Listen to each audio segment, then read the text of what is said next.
Nasema mbele pazuri. Tunataka kuambia hao aspirant wanakuja, angalieni vile mtajenga wase huku chini. Usiangalie vile tutatumia vijana kwenda kuvuruga. Usiangalie vile tutatumia vijana kwenda kufanya vitu stahili. Tuweke vijana ma opportunities ziko mingi. Tuweke vijana hata kaosh. Tuletee vijana hata mapikipiki hata za loan. Ukituletea pikipiki hata za loan, sisi wenyewe tutajua vile tutalipa daily. As long as umetuchukulia umetuambia ndio hiyo empowerment. Si kujenga tu maguns na sisi tuko. So sisi tunaambia president, si hadi si kupenda kwetu kupiga vita.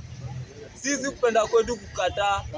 Sisi tunaangalia vile pia sisi ma youth tutaangaliwa, sisi tumachwa nyuma. Tumachwa nyuma ili tumesaudika zini. Ama opportunity hakuna kazi.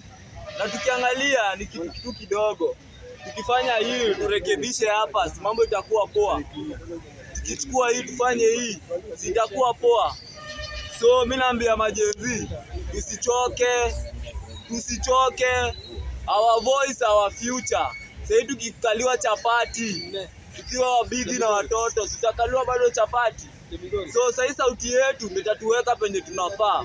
Sauti yetu ndio itafanya tupate kazi. Tukinyamaza tukae home, wewe si mwenyewe utaenda kuiba upigwe ukufe.